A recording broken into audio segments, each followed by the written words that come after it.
Growing up, I was completely obsessed with the American Pie franchise. I don't just mean the original ones, I'm talking about the weird, low-budget, straight-to-DVD sequels where they keep getting worse every film. So it's been over 10 years since I've watched any of them, so I decided to go back and rank each and every one. Just to see if they're still a cultural classic, or the entire franchise was only good because I was a horny teenager. In number 9 spot, we unfortunately have Girls' Rules. And the reason I say unfortunately is the concept's kinda cool. For this one, we flip the narrative to the other side and follow 4 high school girls, including Stifler's sister, Stephanie, as they make a pact to, pursue their sexual goals before prom, I think. All I can really say about this film is it's fine. It's nowhere near as bad as the Letterboxd review curve will make you think, but it's just a bland high school drama. And did you notice there how I said drama and not a comedy?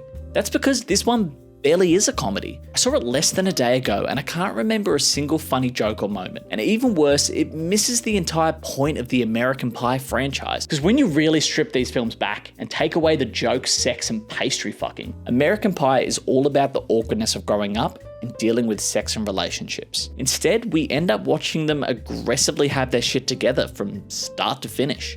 There's hardly any awkward figuring it out moments, and the only gag they seem to want to use is them falling into a locker. I just don't get the point of this one, and it shouldn't be part of the franchise, no matter how inoffensive it is. Plus, without Eugene Levy, this really can't count as canon. Number 8, The Book of Love. The main issue I have with this one is just how formulaic we are up to this point. And if you're like me and you watched all of them in a week and a half, you're in for a pretty rough time. A masturbation scene's the inciting incident, and you know the scriptwriter said, well, we gotta have our pie moment. However, as always, Eugene Levy comes in and saves the film. I love how the through line in the Present series is what a deviant god this man is. His lore just gets deeper and deeper and is constantly being built on. I also think all these films are better if there's a task to achieve, and watching them ring around and reconstruct the book is a super fun concept. I gotta be real with you for a sec. The only reason I actually even remember this film is how far it wants to take things. Of course, I'm talking about the main 2 things that happen in this film: Monique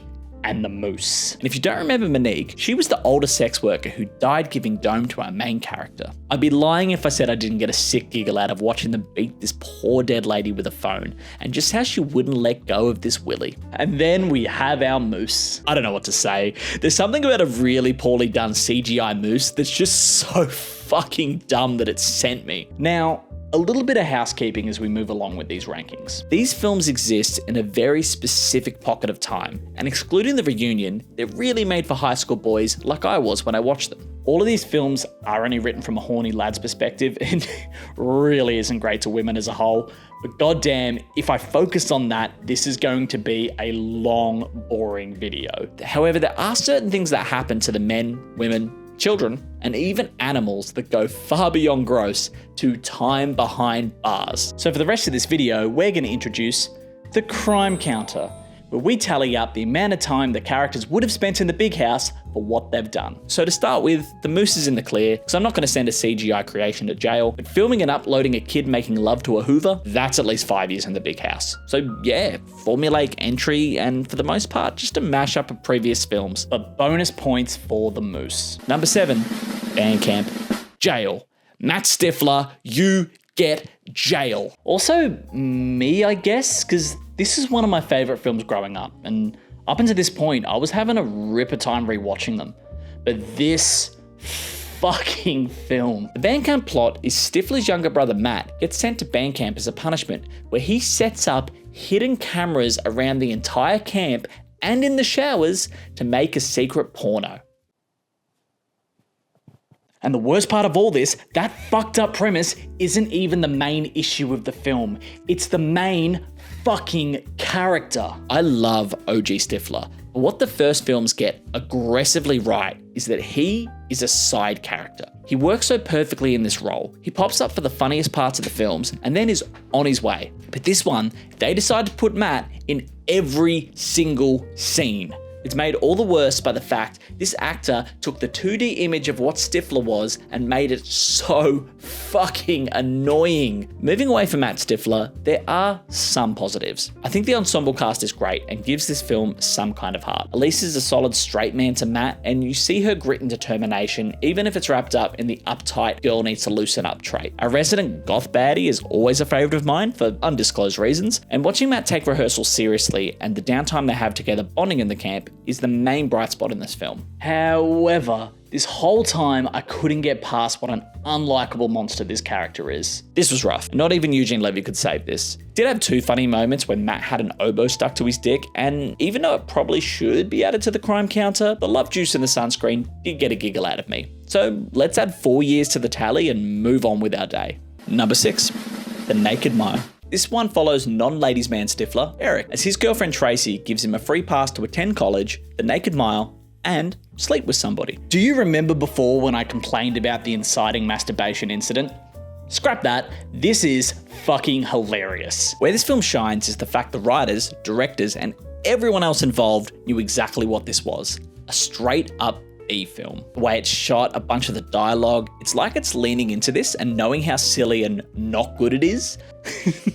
There is the best line when Eric is begging for forgiveness and Tracy just looks at him and bluntly says, "But Eric, you shit in my dryer."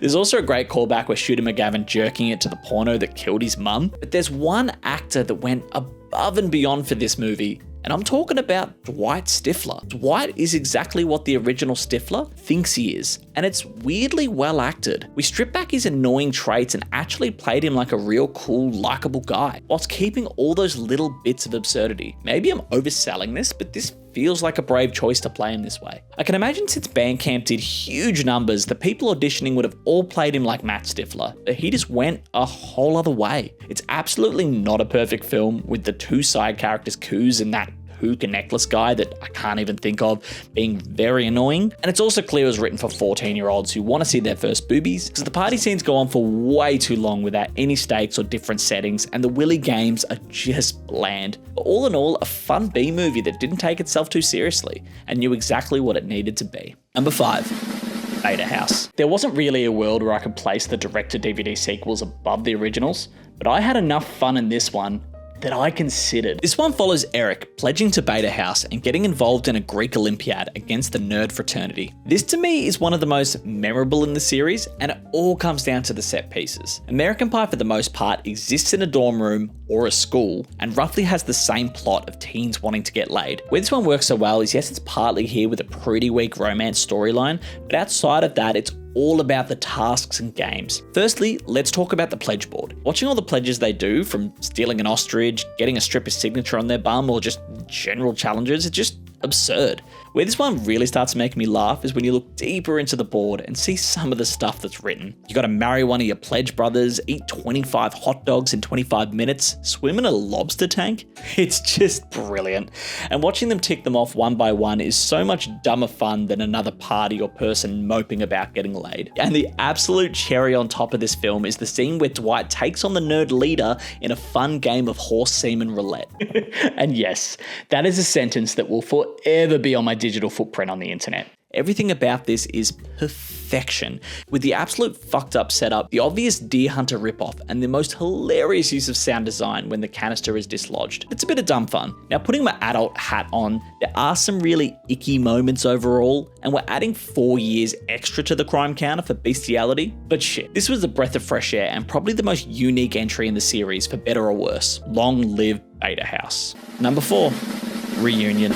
This one follows the original cast as they all attend their high school reunion. Also, fun fact, this is the only Pie I've seen in the cinema, and I was 15 when it came out. I can't even tell you how much I despise this one when it first came out. However, this is one of those beautiful moments where a movie ages with you and you see it in a whole new light. Also, now I'm at reunion age, I kind of like how they built these characters out and showed them progressing to a whole new stage of life. My favourite arc in all of this is Finch's. It would have been super easy to keep the ridiculous culture joke running in, but grounding him as a person who wants to keep the facade and is forced to confront who he really is really resonated. Stifler's storyline also works perfectly, especially after just watching Beta House. Because yes, Stifler beat the nerds, but what happens after the party ends? All the things that make you a legend when you're young have to catch up with you at some point, and you're seeing this in Stifler's life. I feel like they could have gone further and sort of stopped before exploring his lack of love life or how his decisions led him here, but still, great shout for doing it like this. I don't feel the same warm and fuzzies with the other 3 storylines. Oz was always a great straight player to everyone else, and swapping him around completely was just an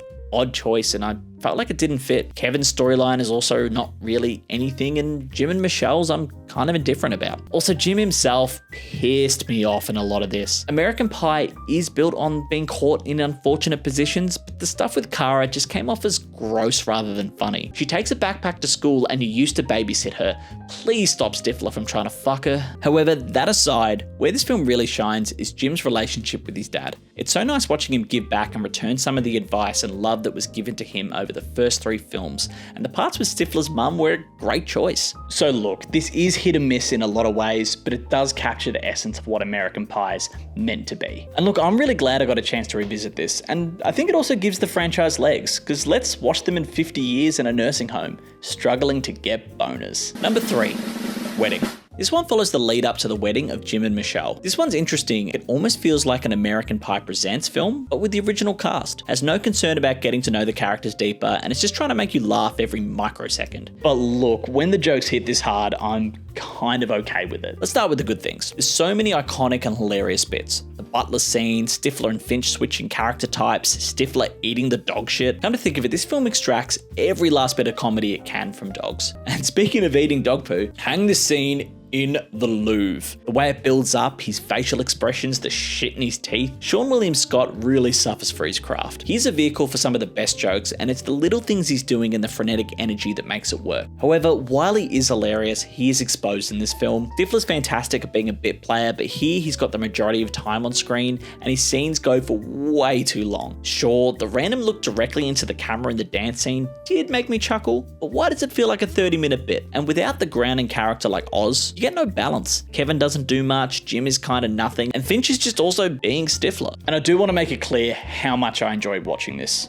but it is kind of a joke machine. There was something deeper here about going to the next stage of your life, or even looking back at how far they've come. But it's not really concerned with that, but hey, whatever, it's fucking funny. Number 2, the OG American Pie. The film that started it all. Have you ever known horny teenagers to capture the heart of a generation like these ones? The lines will be forever quoted. YouTubers forever making videos about it. 8 sequels, and a cast shot into superstardom. This one really was lightning in a bottle. And watching it with fresh eyes, I can really tell straight away why it worked. It feels so human in such a weirdly deep coming of age film for one that has a man fucking a pastry. Yes, it is full of cum and vinegar, but lives and dies on the wonderful casting and acting. You get a great relationship between Jim and his dad, and Eugene Levy is playing him so lovingly at this point. Apparently originally he was meant to be a much sleazier character, but he's reworked, and thank God, because it really grounds and gives an emotional anchor to this film. We also see Oz turn from that horny teen doing whatever he can to get in a girl's pants to being a really loving and caring guy. Their relationship's just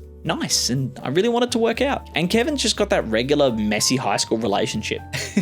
And it's so funny watching Finch present himself as this sophisticated and cultured savant when he's really just as full of shit as the rest of them. I just think it really nails that awkward feeling about growing up. They all have hormones they just can't really deal with, and they just keep fucking up. I think if you took any group of friends, they would have one of them they relate to being in high school. It just captured this moment in time perfectly, and didn't sacrifice that coming of age feeling for comedy's sake, and instead grounded them as real people first. Well, except for Stifler. We all need a break from reliving the absolute shit show of the high school experience from time to time. You mix all this heart and relatability with some fucking hilarious, well done comedy, and you have something that will live forever. Like, how many times did people around you quote, well, this one time at band camp? And they just do so much great work around cum. Like, A1 cum. Now, I do have to add some years to the crime counter with Jim's horrific filming of Nadia, so let's add another 5 years to the sentence. However, this one is a classic for a reason. I don't know really any high school film that has my heart like this one. Just a very special film that I think deserves to be reevaluated with some space, because critics were not kind about this one when it first came out. I might be being a little bit over the top, but for cultural impact alone, I just think this should have a Criterion release, and I'm genuinely not taking the piss about that. And finally,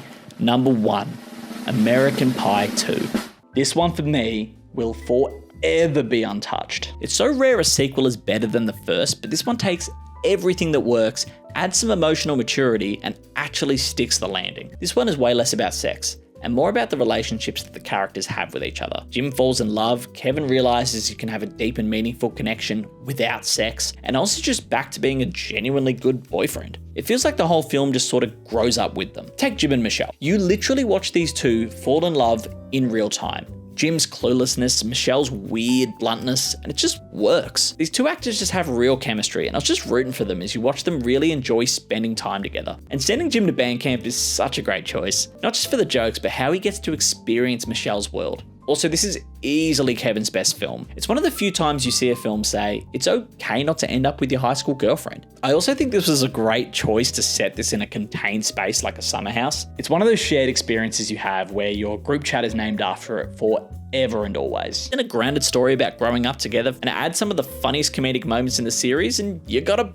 banger. Shout out Stifler getting peed on. This man's facial expressions when he starts to realize, and I'll be forever repeating, bathe the Stiffmeister till the end of my days. Also, although dated, the lesbian scene does have some great physical comedy and timing. The way it escalates and seeing the radio and the boys on the outside drip fed the story, and one of the most awkward kisses in film history. Also, last scene I want to shout out is Petey. God, I love you, Petey. The dance, the trombone, how he fully commits to the bit. And just think about it, as stupid as some of these scenes' premises are, the actors really deserve all the credit for their physical comedy they do. Look, it's simple. This one just slaps. It's got the most heart. I love the characters, watching them grow up, and just so many funny moments and quotable lines. A really special film in my opinion, and head and shoulders above the rest. So yeah, this video was an odyssey. It was really eye-opening and special returning to these films. I watched these when I was probably way too young, but they do hold a special place in my heart for forming my sense of humor and actually being beautiful coming-of-age films. Well, the first two, but all the same. And look, if you were curious, these idiots are doing about 18 years in the big house, and that's being a little bit generous. So yeah, thanks so much for watching. Let me know if my ranking absolutely fucking sucks, and yeah, yell at me in the comments if your favorite is Bandcamp, I guess. Thanks so much for watching. Let me know what I should watch and review next, and yeah, bye.